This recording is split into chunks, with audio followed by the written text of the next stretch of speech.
In this next step, we'll be making decisions about recording data in ways that will help us answer our questions. This process is also known as data management. Data management involves making decisions about data. The codebook and frequency distributions are an excellent guide for making these decisions. In fact, many decisions that you make will be based on examining frequency distributions. You will use them often because they reveal things about the data that will be helpful to you. There are several steps commonly considered when conducting your data management. You may only need to perform a subset of these steps. It is even possible that your variables are already adequately managed and no data management is necessary. In all cases, it is important that you consider each possible decision because it allows you to play an active role in understanding your data and assuring that you are asking your questions in an appropriate and meaningful way. A first step to consider is whether or not you need to code out missing data. We'll use our young adult smoking project as an example. In the NESARC codebook, you see that the response category 1 means daily smoking for variable S3A Q3B1. And you can read down to see the meaning of other response categories for the usual smoking frequency variable and frequency table. Your data will often include response categories that don't help you answer your question, even though they provide information. For instance, in this variable, we have a response category unknown, coded as a 9. For these responses, we simply don't know how much these individuals smoked, and therefore we don't want to include them in our analysis. We want to set this response to missing to ensure that SAS disregards these values. The logic statement that we add to our program to accomplish this is if S3A Q3B1 equals 9, then S3A Q3B1 equals period or dot. This followed by a semicolon. We're telling SAS that any observation on this variable should be recorded as a period or dot. A dot is the way that missing data is specified in SAS. Here's another look at the SAS program we've been building for this example project. As a reminder, it's important that all of the syntax you write to actually manage your data is placed in the data step of your program, after the data statement, but before the proc sort statement. If you have any logic statements that subset your data to specific observations, your data management syntax should precede these logic statements, which directly precede your proc statements.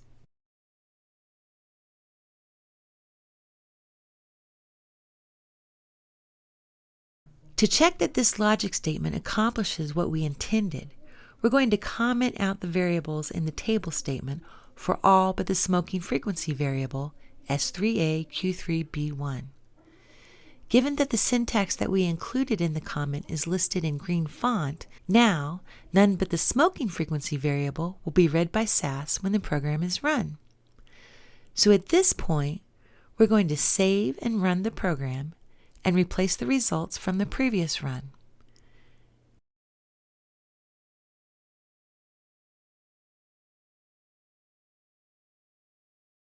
As you can see from this new frequency table, the 3 cases that were set to 9 are now included in the missing group as we intended. So this variable has been managed. Let's consider another of the variables in the sample project, S3A Q3C1, the variable usual smoking quantity. Here's the codebook entry for this variable. Usual number of cigarettes is indicated by values of 1 to 98. A value of 99 indicates an unknown response. It's this value that we need to set to missing, since it doesn't measure the number of cigarettes smoked, but rather indicates that we have no information on cigarette use for individuals who are coded as a 99. The logic statement we need to add to this program to set 99 as missing is if S3A Q3C1 equals 99, then S3A Q3C1 equals dot, semicolon. We add this logic statement within the data step, add this variable back into the table statement, and then save and run the program. As always, check the log to see if there are any error messages, and then view the results. When we scroll down to examine the new frequency table for usual smoking quantity, we can see that the 9 observations that were originally set at 99 are now in the missing group. So what's next in data management? When we examine the frequency distribution and the codebook entry for the tobacco dependence variable for our sample project, we see that this variable has only valid responses. That is, 1 equals nicotine dependence, and 0 equals no nicotine dependence. So this variable will not require any data management for missing this, and we're set to move forward. Please note that it is important that you examine each of the variables that you've selected and add syntax to your program that recodes appropriate data as missing. Once you have completed this portion of the data management, the next step is deciding whether or not you need to code in valid data that has been unnecessarily set to missing. Well, in some data sets, particularly those based on surveys, there are often skip patterns. So you may ask participants in a survey, have you ever been arrested? And a respondent may say no. If the next question in the survey is how many times have you been arrested, for a participant who already reported never having been arrested, this second question just doesn't make sense. To avoid asking inappropriate questions, skip patterns are often created in surveys that allow participants to skip questions in which the answer can be logically determined. In this way, missing data on some questions might mean that we can reasonably recover valid information. For the question, did you drink at least one alcoholic drink in the past 12 months, 16,116 participants said no. These individuals would not need to be asked the question about how often they drank alcohol in the past 12 months. Instead, they would be set to blank, or in the case of a SAS dataset, a dot or period. So for the variable, how often did you drink alcohol in the past 12 months, it would be reasonable to code this as valid data rather than missing. To recover this valid information, in our program, we would use the logic statement, if S2A Q8A equal dot, then S2A Q8A equal 11 semicolon. In other words, if how often drank any alcohol in last 12 months is blank, that is shown as a period or dot in a SAS dataset, then we know that the individual drank 0 times in the last month and we can give them a valid code. We also need to add if S2A Q3 NE9 to our logic statement in order to separate the 16,116 no responses to the question of did you drink at least one alcoholic drink in the past year from the 31 observations whose answer was unknown, coded as a 9.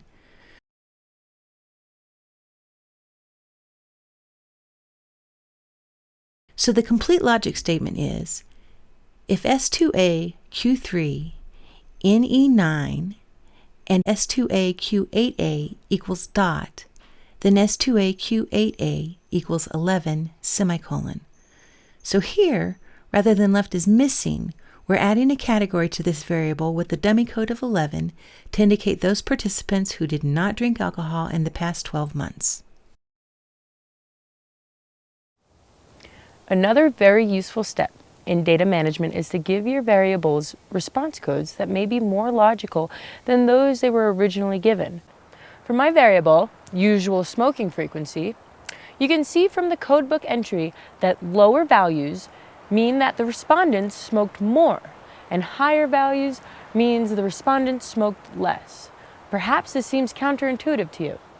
We could choose to reverse code this variable so that higher values mean more smoking and lower values mean less smoking by adding the following logic statements. This is syntax that creates a new variable called USFreq, USFREQ. that reverse codes each of the smoking levels. Now, smoking every day is a 6, and smoking once a month or less is a 1, and all intervening levels have been appropriately reversed also. Rather than using the original variable S3A Q3B1 in our analysis, we will use this new variable USFreak.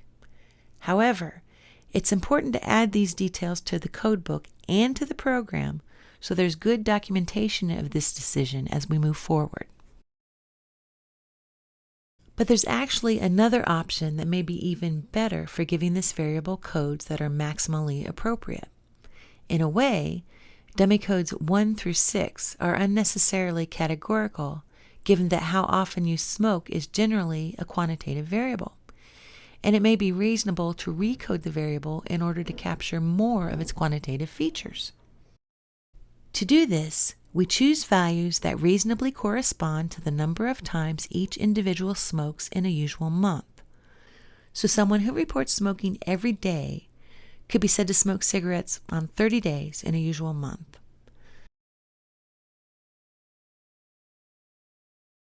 Someone who smokes 5 to 6 days a week could be said to smoke 22 days in a usual month. Someone who smokes 3 to 4 days a week could be said to smoke 14 days in a usual month. Those smoking 1 to 2 days a week would be 5 days in a usual month. 2 to 3 days a month would be 2.5 days in a usual month. And once a month or less would be 1. Although these are estimates, they capture the quantitative nature of the measure and also keep individuals ordered in terms of the frequency with which they smoke. Note that the way we've written the syntax, our new variable is called USFreakMO, which stands for number of days smoked in a usual month. So this even makes more sense, doesn't it?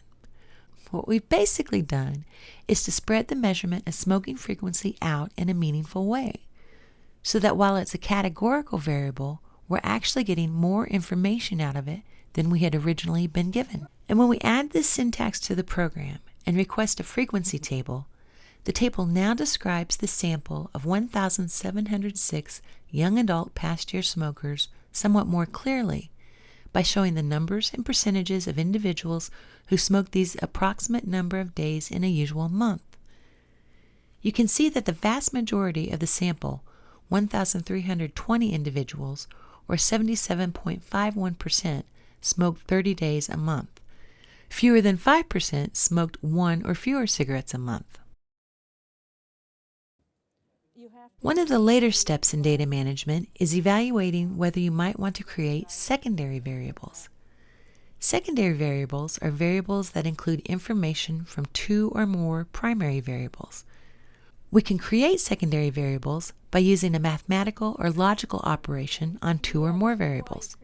In this case, we want to know the number of cigarettes smoked per month.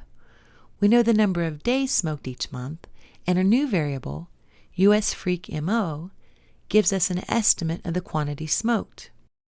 If we want to estimate the total number of cigarettes that participants smoked per month, it would make sense to multiply these two variables and get a product that represents the number of cigarettes per day times the number of days smoked per month.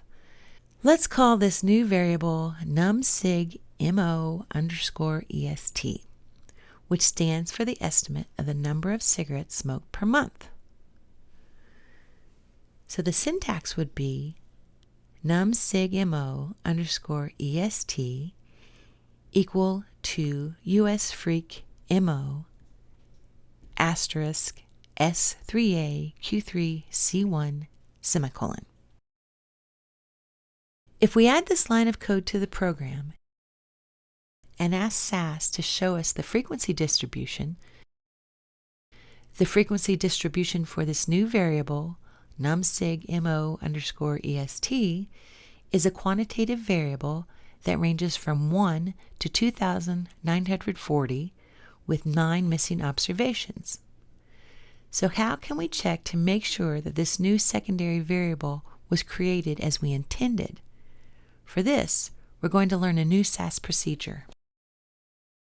The procedure, or proc, is called print, and it allows us to view data for each observation individually, according to whichever variables we'd like to see.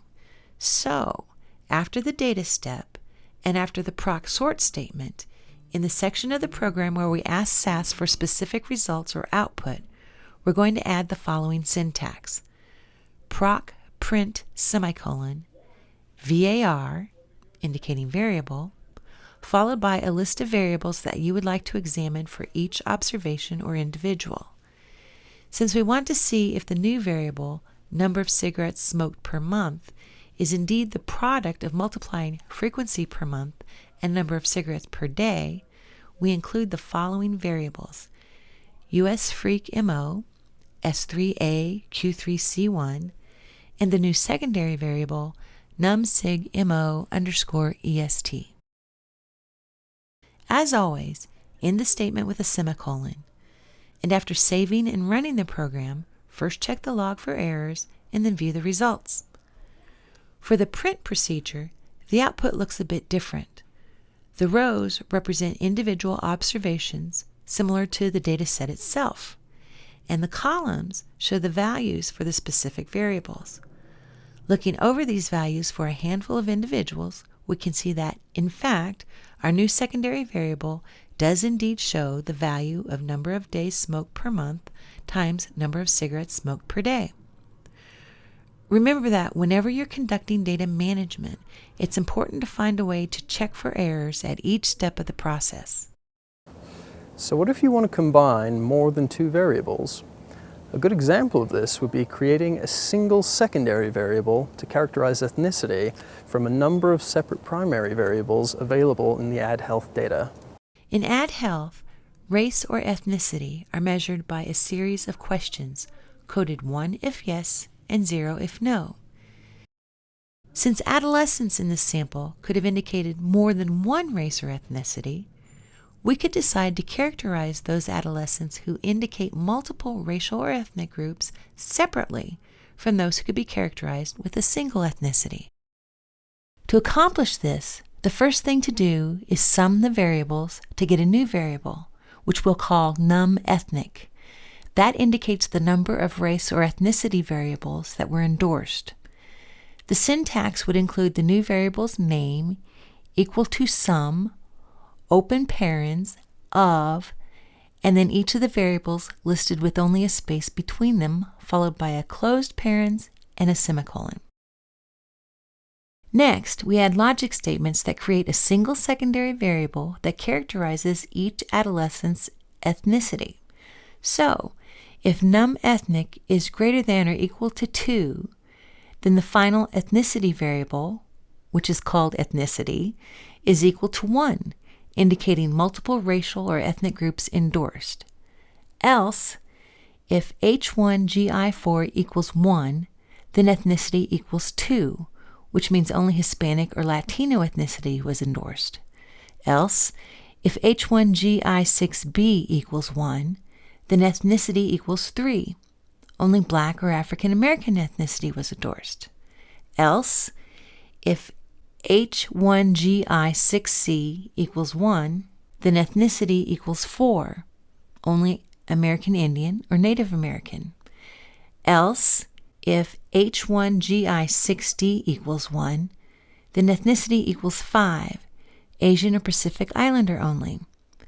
Else, if H1GI6A equals 1, then ethnicity equals 6, for white ethnicity only. When we add the syntax for data management of ethnicity, request a print as well as frequency tables for the primary and secondary ethnicity variables, and save and run the program, here's what we get. We have our print output, which shows the values of the primary and secondary ethnicity variables for each observation, in this case, each adolescent. At the end of the results, we have frequency tables for each of these variables. This program is available as text below this screen. We suggest you copy this text and paste it into a SAS program window and select Run. Examine the output and consider how this kind of data management might be useful in answering your question with your data set.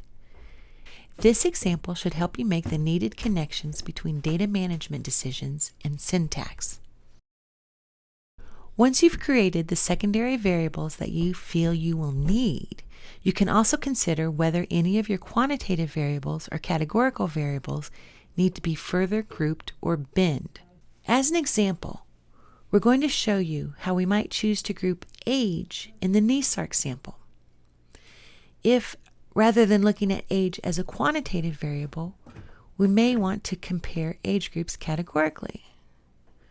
We could examine the number of observations at each age and make some decisions about how we could best make groups.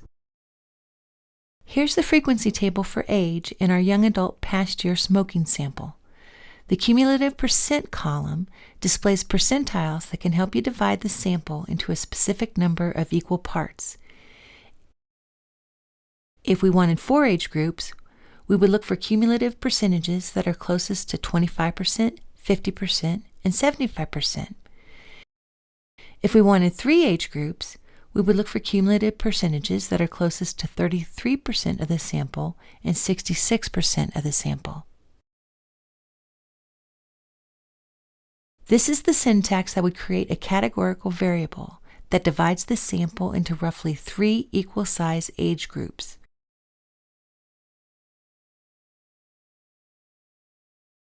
We chose the age cut points of 20 and 22 because these correspond roughly to the 33rd and 66th percentiles.